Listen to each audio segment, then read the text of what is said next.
Bismillahirrahmanirrahim. Fitnah al-ifk.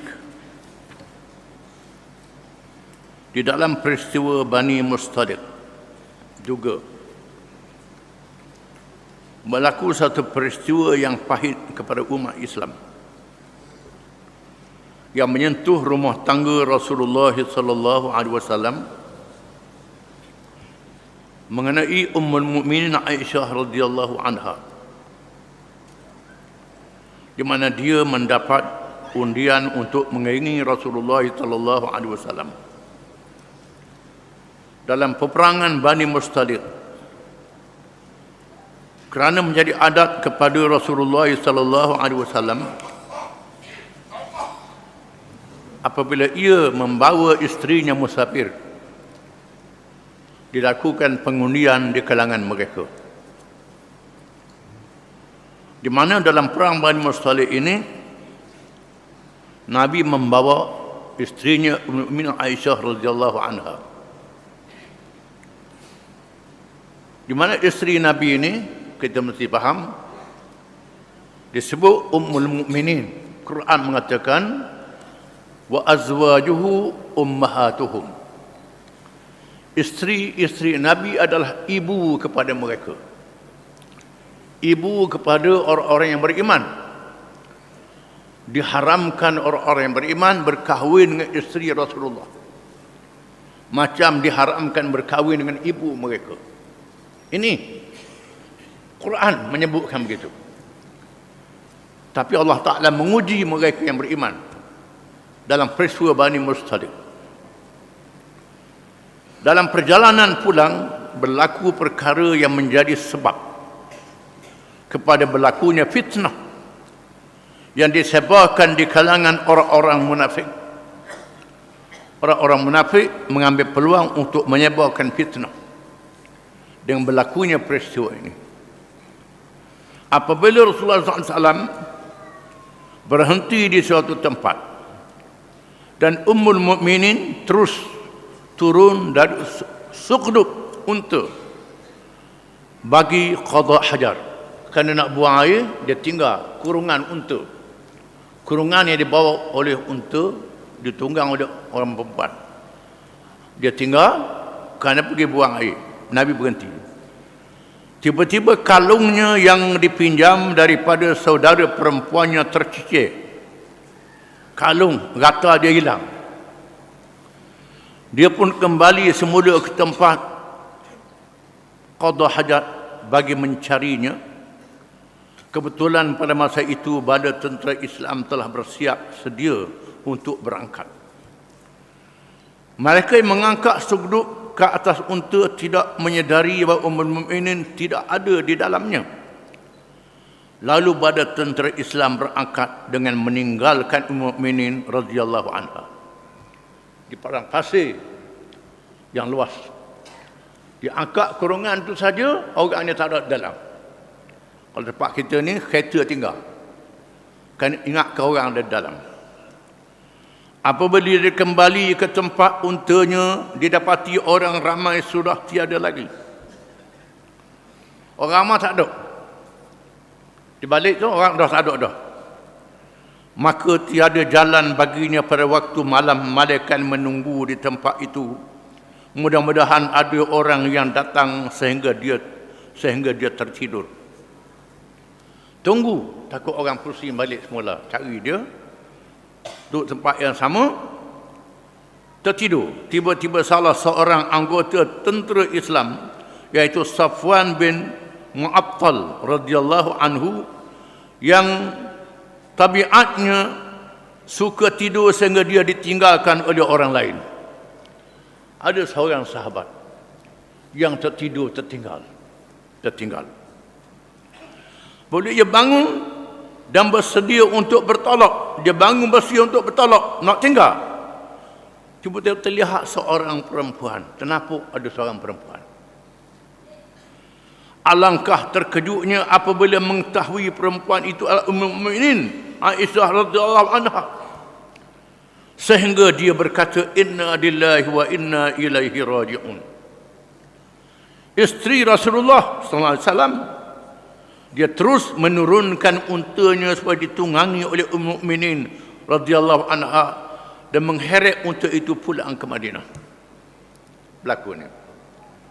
Mereka bertemu semula dengan bala tentera Islam di suatu tempat yang bernama Nahrul Zahirah. Sempat kerja di situ. Maka terkejutlah orang ramai melihat kedatangan mereka. Tetapi setelah mengetahui keadaan yang sebenar, mereka bercakap dengan cara yang layak dengannya. Dengan cara yang layak dengannya. Kerana isteri Nabi adalah ibu mereka. Ibu mereka diharamkan oleh Islam. Macam ibu sendiri. Ini sahabat-sahabat menganggap begitu. Tetapi Allah mentakdirkan suatu ujian yang pahit. Allah nak uji orang beriman. Apabila pemimpin munafik Abdullah bin Ubay mengetahui perkara tersebut, maka dia mengambil kesempatan daripada peristiwa itu untuk menaburkan fitnah. Sehingga beberapa orang Islam terpengaruh dengannya. Orang munafik mengambil peluang. Menyebarkan fitnah. Menyebabkan berlaku peristiwa Allah Ta'ala turunkan ayat-ayat dalam surah An-Nur. Membela Al-Mu'minin dan menghina mereka yang munafik ini. Sebelum turun ayat ni, maka menghadapilah ujian yang sangat dahsyat kepada orang yang beriman. Pada awalnya Ummul Mukminin Aisyah radhiyallahu anha tidak mengetahui fitnah yang disebarkan ke atasnya itu. Mula-mula Aisyah tak tahu, sehinggalah Ummul Mistah, seorang sahabiyah, memberitahu kepadanya. Persahabat radhiyallahu anhum berbalah bagi menerima berita ini. Sahabat-sahabat sendiri berbelah bagi dalam masalah ini. Ini ujian. Adapun Ali radhiyallahu anhu mencadangkan Rasulullah SAW menceraikan sahaja secara menyindir dan tidak menaburkan fitnah. Sayyidina Ali sindir ke Nabi, cerah saja. Tak suruh cerah, sindir. Sayyidina Ali sindir. Adapun Usamah bin Zaid radhiyallahu anhuma dan lainnya meminta kepada Aisyah radhiyallahu anha dipelihara terus sebagai isteri. Usamah bin Zaid, cucu Nabi, mempertahankan Aisyah. Beberapa orang sahabat, sahabat-sahabat Nabi yang lain. Adapun Usaid bin Hudair, pemimpin Aus, berkelahi dengan Sa'ad bin Ubadah apabila Usaid mahu membunuh Abdullah bin Ubay yang menaburkan fitnah. Sedangkan Sa'ad dari kabilah yang sama dengan Abdullah bin Ubay membelanya. Sehingga Usaid bin Hudair sanggup bunuh Abdullah bin Ubay yang menyebarkan fitnah ini. Tapi Abdullah bin Ubay ini ada ketua kabilah dia, orang Islam, mempertahankan Abdullah bin Ubay, jadi celaru. Adapun Rasulullah SAW mendiamkan diri, Nabi mendiamkan diri. Dan Aisyah merasakan bahawa sikap Rasulullah SAW telah berubah terhadapnya. Lalu dia meminta izin untuk pulang ke rumah orang tuanya, iaitu Abu Bakar As-Siddiq radhiyallahu anhu. Minta izin balik rumah. Aisyah pun berlaku. Adapun di kalangan orang ramai yang suka menyebarkan berita ini kerana terpengaruh dengan fitnah dari orang munafik dan juga mempertahankan seperti Abu Ayyub Al-Ansari dan isterinya radhiyallahu anhuma. Orang ramai yang berbelah bagi. Biasalah bila sebut berita angin jadi hak sejak jadi serta jadi sedepa. Jadi begitu. Adapun Abu Ayyub Al-Ansari dan isterinya mempertahankan keluarga Nabi, mempertahankan Aisyah. Abu Ayyub Al-Ansari yang kubur dia di Istanbul, ini mempertahankan. Dan ada ayat Quran membenarkannya. Ini kelebihan, dapat fadilat. Kita akan baca kemudian. Tiba-tiba Rasulullah SAW datang ke rumah Abu Bakar dan bertemu dengan Aisyah radhiyallahu anha. Setelah bertasyahud, maka Rasulullah SAW bersabda, "Wahai Aisyah, sesungguhnya telah sampailah kepadaku berita tentangmu Jika sekiranya kamu seorang yang bersih daripada fitnah itu, maka Allah akan membersihkanmu.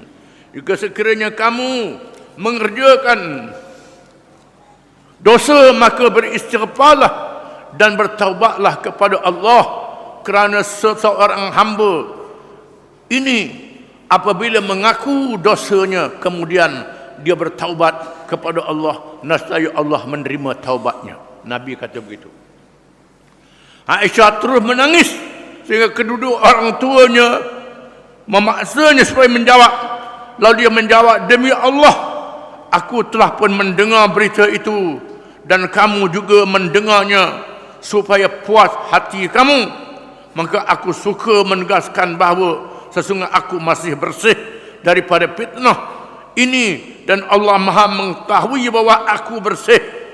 Tetapi kamu tidak mempercayai. Jika sekiranya aku mengaku seperti itu, Allah Maha mengetahui aku ini tidak bersalah, nescaya kamu mempercayainya. Demi Allah, aku tidak ada apa yang hendak dikatakan malaikat seperti yang pernah diucapkan oleh Nabi Yusuf alaihi salam. Fasabrun jamilun wallahul musta'anu ala ma tasifun. Nabi Yusuf kata, sabar itulah yang paling baik dan Allah sahaja yang diminta pertolongan di atas apa yang kamu sifatkan kepadaku. Itu jawapan Siti Aisyah. Akhirnya Allah menurunkan wahyunya. Turun ayat Quran. Malaikat Jibril turun ayat bagi membela Aisyah radhiyallahu anha. Firman Allah Ta'ala, innal ladzina ja'u bil ifki usbatum minkum. Sambungan dia, la tahsabuhu syarran lakum bal huwa khairul lakum.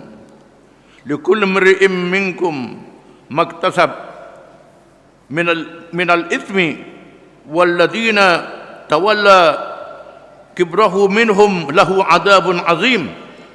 Laula id sami'tumuhu dhanna al-mu'minuna wal mu'minat bi anfusihim khaira wa qalu hadha ibkum mubin. Laula ja'u alaihi bi arba'ati syuhada fa in lam ya'tu bi syuhada'i fa ulaika indallahi humul kadhibun. Laula fadlullahi alaikum wa rahmatuhu fid dunya wal akhirah lamassakum fima afattum fi adzabun azim. Itu ayat dalam surah An-Nur. Sesungguhnya orang yang membawa fitnah ini adalah satu golongan dari kamu. Kamu menyangka ini buruk, ia kebaikan kepada kamu. Apa yang kamu usaha daripada dosa, maka baginya azab yang sangat besar. Kalaulah kamu mendengar apabila kalau tidak orang-orang yang beriman menyangka, lelaki menyangka terhadap mereka berkata ini adalah dosa yang sangat besar. Di sana ada orang yang beriman yang mengatakan ini adalah satu tuduhan, dan Allah Ta'ala ayatnya panjang dalam surah An-Nur yang boleh dirajak. Ayat ini membersihkan Aisyah radhiyallahu anha. Tunggu ayat Quran. Ayat Quran surah An-Nur. Ayat ini mensabitkan satu peristiwa yang menguji mereka yang beriman. Jadi kita kena pegang. Allah Ta'ala dah sebut dalam surah Ahzab, wa ummahatuhu wa azwajuhu ummahatuhum. Di mana isteri-isteri Nabi adalah ibu-ibu kepada mereka. Di mana sahabat-sahabat Nabi ini sangat kuat berpegang dengan Quran. Kalau benda yang berlaku atas diri mereka pun, mereka serah diri dihukum.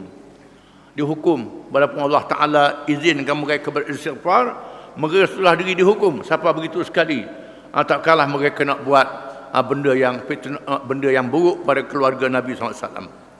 Apabila ayat-ayat ini dibaca oleh Aisyah, maka kedua-dua orang tuanya menyuruh Aisyah bangun menghormati Rasulullah SAW.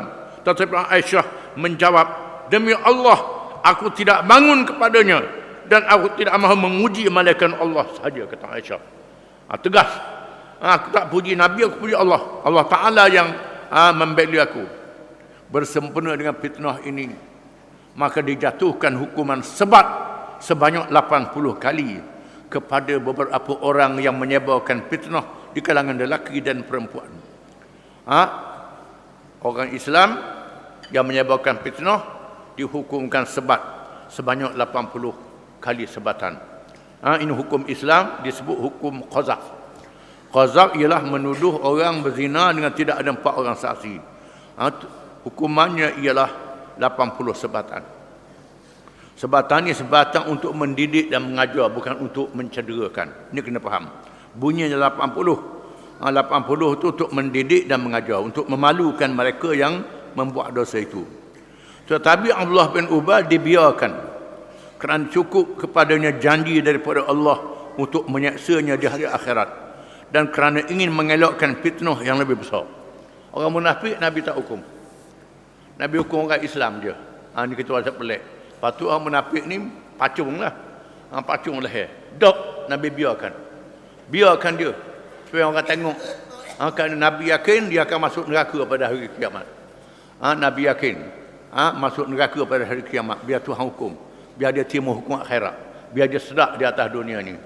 Dan sebab itu kita orang Islam ni jangan duga cita bila kita dihukum. Kerana hukuman di atas dunia membersihkan kita daripada dosa. Tak kena hukum dari akhirat. Orang munafik dia suka sangatlah tak kena hukum. Kerana dia tak percaya pada akhirat. Peristiwa yang pahit ini menjadi ubat yang mujarab untuk mengeratkan hubungan di dalam sah umat Islam dengan tindakan tegas ke atas unsur-unsur kelemahan di dalamnya. Kerana ayat-ayat yang diturunkan dihalakan ke arah umat Islam, tidak dihalakan banyak kepada orang-orang munafik yang menghangatkan masalah untuk mengukuhkan jamaah agar jangan bertindak ke atas orang lain sahaja, tetapi hendaklah bertindak ke atas diri sendiri, yakni unsur-unsur kelemahan yang ada di dalam jamaah yang boleh dipermainkan oleh musuh dengan menyebabkan fitnah yang sengaja dia adakan. Ini kena faham. Mengapa Nabi hukum orang beriman, Nabi tak hukum orang munafik. Orang munafik dia bebaskan. Orang beriman dia hukum untuk mendidik mereka yang beriman, membersihkan dosa mereka. Ada orang munafik dia peluang untuk bertaubat. Kalau tak bertaubat, ada neraka dah hari kiamat. Lepas mati kena selalu.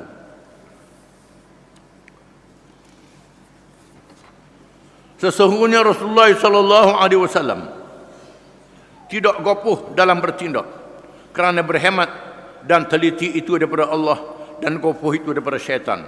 Tindakan itu pula bukan dari pribadinya, tetapi dari Allah Subhanahu wa taala, yang terkandung di dalamnya hukum-hukum yang memelihara kepribadian masyarakat dan negara Islam sehingga hari kiamat. Peristiwa ini sangat berkesan pada jiwa umat Islam kerana ianya datang secara mendadak ketika kesibukan menjalankan tugas-tugas jihad fisabilillah dan berdepan dengan musuh yang datang bertalu-talu dengan hebatnya. Tetapi keteguhan umat Islam dan negara Islam yang ditegakkan itu tidak terjejah sedikit pun, malah lebih menguatkan lagi keimanan kepada Allah dan taat kepada pemimpin yang sentiasa mendapat hidayah dari Allah Subhanahu wa taala dan perlindungannya. Apa yang berlaku ni menguatkan sah orang Islam, meneguhkan lagi orang Islam, membersihkan diri mereka daripada dosa dan segala kelemahan. Wallahu a'lam.